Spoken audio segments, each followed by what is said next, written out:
Friends, आज हम पढ़ेंगे combined bending and direct stresses. Combined direct and bending stresses. देखो,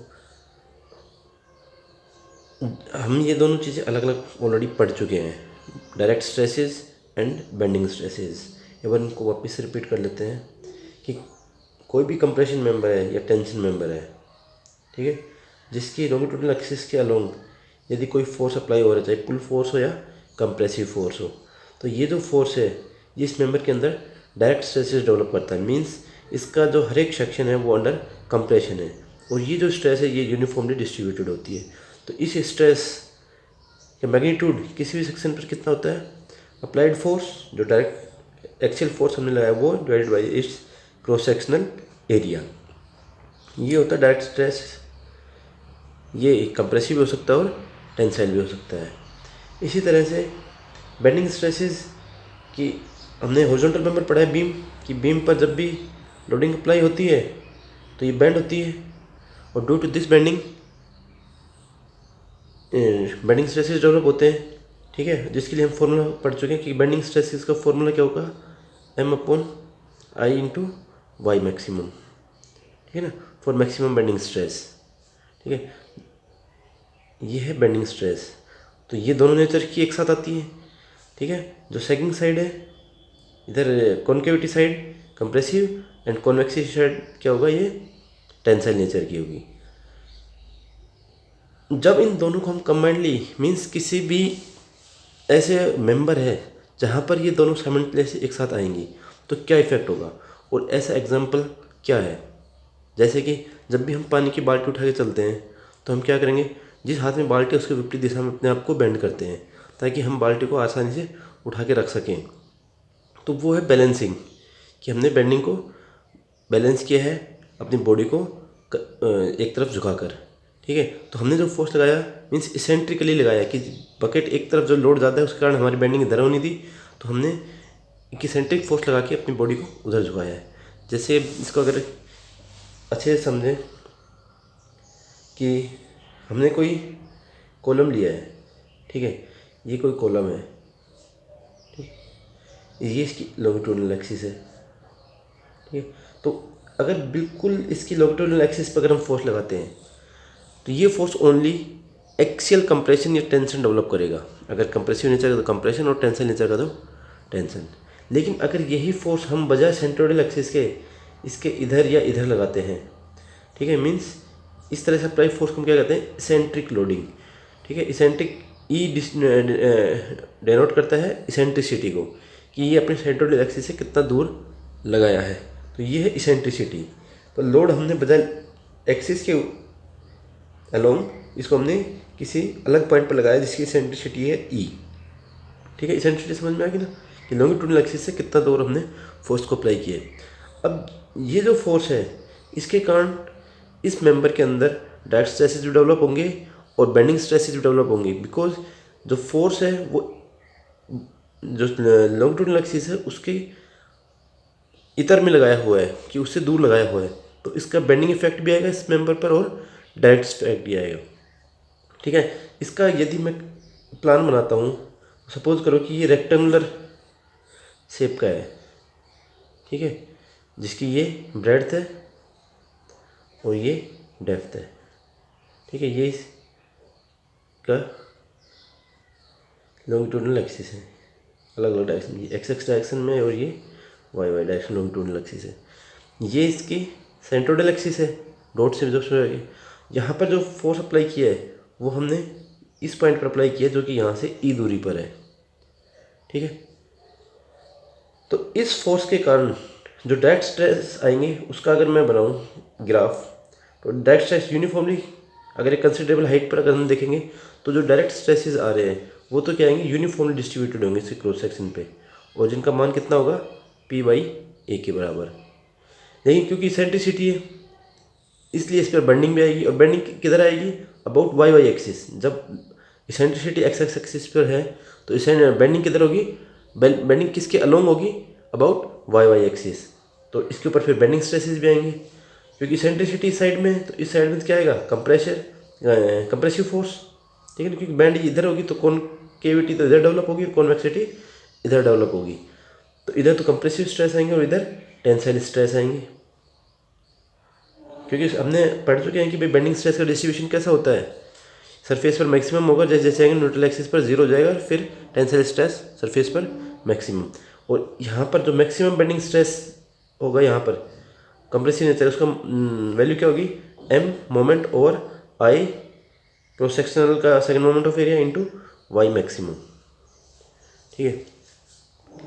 तो अगर इन दोनों का हम कंबाइंड इफेक्ट देखेंगे तो किसी भी सेक्शन पर कंप्रेशन होगा कि जो डायरेक्ट कंप्रेशन से ज़्यादा वैल्यू होगी, जब ये क्योंकि ये भी कंप्रेसिव है, ये भी कंप्रेसिव है, तो इस फेस पर कंप्रेशन बढ़ जाएगा, ठीक है ना, जो कि इन दोनों के प्लस के बराबर होगा। इस साइड में डिपेंड करता है कि इसेंट्रिसिटी कितनी, इसेंट्रिसिटी अगर कम है तो यहाँ पर कुछ कंप्रेशन रह सकता है। इसेंट्रिसिटी ऐसी है कि दोनों बैलेंसिंग फोर्स हो रहे हैं तो यहाँ से कंप्रेशन जीरो भी हो सकता है, और इसेंट्रिसिटी इतनी ज़्यादा है तो यहाँ पर कुछ टेंसाइल स्ट्रेस भी आ सकता है, लेकिन इसके जितना नहीं आएगा, थोड़ा कम आएगा, क्योंकि यहाँ पर कंप्रेशन है जो इसको काउंटर बैलेंस करेगा। तो क्योंकि हम सिविल इंजीनियरिंग में लगभग स्ट्रक्चर्स अपने कैसे होते हैं, आरसीसी के होते हैं, और आरसीसी में हम टेंसाइल स्ट्रेस क्या मान के चलते हैं, किसी भी मेंबर का जीरो। तो हम चाहेंगे कि यहाँ पर एटलीस्ट टेंशन ना आए, मीन्स कि टोटल स्ट्रेस यहाँ पर जीरो हो जाए, ठीक है, दो इसेंट्रिसिटी कारण, क्योंकि यहाँ पर टेंशन भी आ सकता है, तो एटलीस्ट मिनिमम क्या हो कि यहाँ पर स्ट्रेसेस जीरो हो जाएं, कि ये दोनों बैलेंसिंग हो जाएं। अगर ये दोनों फोर्स जीरो हो जाते हैं, ठीक है, तो उस केस में क्या होगा, जो कंप्रेसिव स्ट्रेस है वो किसके बराबर है, बेंडिंग स्ट्रेस के बराबर, M upon I into Y maximum, ठीक है। अगर इस cross section rectangular cross section को हम लें, उसके लिए इसकी वैल्यूज यहाँ पुट करें, तो हमारी इसेंट्रिसिटी किसके अंदर होनी चाहिए, उसके लिए हमें एक रेंज मिलेगी पी बाई ए, और इसका एरिया कितना हो जाएगा, B by D. Moment due to eccentricity, moment कितना हो रहा है, पी, और डिस्टेंस कितना है न्यूट्रल एक्सिस से, ई इसेंट्रिसिटी, तो मोमेंट कितना हो गया, पी इंटू ई, क्योंकि बेंडिंग हो रही है वाई वाई एक्सिस के अबाउट, तो मोमेंट ऑफ इनर्शिया भी हम इस एक्सिस के अबाउट लेंगे, जो कि क्या हो जाएगा, D B cube over 12, Y maximum, यहाँ से वाई मैक्सिमम कितना है, बी बाई टू, तो ये है बी बाई टू। इसको हम सोल्व करेंगे तो पी से तो पी कैंसिल हो गया, बी से यहाँ पे स्क्वायर हो गया, ये 6 हो गया, तो अगर इसको सोल्व करें तो ई इक्वल्स टू क्या आ जाएगा, ये इधर गया डी बी स्क्वायर और डी बी इंटू 6, डी से D cancel, square cancel, means E should be equals to B by 6। तो यहाँ से निकल के आया कि एटलीस्ट कि यहाँ पर कोई भी स्ट्रेस ना हो, ठीक है, तो उसके लिए हमारी इसेंट्रिसिटी मैक्सिमम कितनी होगी, बी बाई 6, ठीक है। अगर मैं यहाँ पर शो करूँ तो ये यहाँ से यहाँ तक बी बाई 2 है, ठीक है, तो यहाँ से ये कितना होना चाहिए, बी बाई 6 के बराबर, तो ये जो डिस्टेंस है ये बी बाई 6, अगर हमारा force with in this distance लगा हुआ है तो हम मान सकते हैं कि हमारे मेंबर में कभी भी टेंसाइल स्ट्रेस डेवलप नहीं होगी, ठीक है। और इसी तरह से इस साइड में भी ये विद इन अगर बी बाई 6 है तो भी बेंडिंग जब वाई एक्सिस के अलोंग होगा तो कभी भी इसके अंदर टेंसाइल स्ट्रेसेस नहीं आएंगे।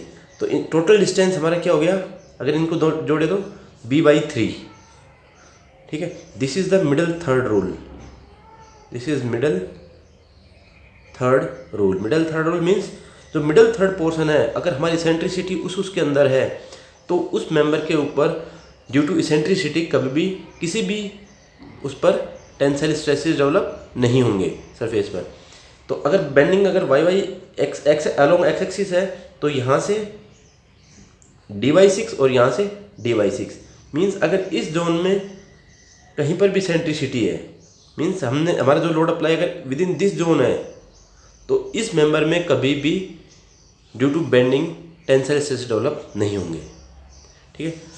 अगर रेक्टेंगुलर की जगह ये सर्कुलर सेक्शन होता, अगर रेक्टेंगुलर की जगह ये सर्कुलर सेक्शन होता, ठीक है, इसको एक्स एक्सिस मान लेते हैं, इसको वाई वाई एक्सिस मान लेते हैं, ठीक है। उसके लिए अगर हम इसको देखें कि इसके लिए हमारी जो इसेंट्रिसिटी की लिमिट है वो किसके अंदर रहनी चाहिए ताकि इसके किसी भी सरफेस पर टेंसाइल स्ट्रेस डेवलप ना हो, तो उसके लिए हम again P area circular section का π/4 into D square is equal to moment again P into E, ठीक है। सर्कुलर सेक्शन का moment of inertia πd⁴/64 into d/2, ठीक है। इसको अगर हल सोल्व करेंगे हम पी से तो पी कैंसिल, पाई से पाई कैंसिल, और ये हो जाएगा 32, ठीक है। यहाँ से इसको कैंसिल करें तो ये हो जाएगा 8, तो ई इक्वल्स टू क्या जाएगा, डी से डी क्यूब स्क्वायर से स्क्वायर मीन्स d/8। तो फॉर सर्कुलर सेक्शन हमारा अगर लोड यहाँ विद इन जो इसेंट्रिसिटी हमारी है वो विद इन d/8 है, ठीक है, तो इस साइड में कभी भी टेंशन नहीं आएगा। इसी तरह से अगर इसेंट्रिसिटी इधर में विद इन d/8 है तो इस अगेन टेंसाइल स्ट्रेस डेवलप नहीं होंगे, और इसी तरह से इस तरह से।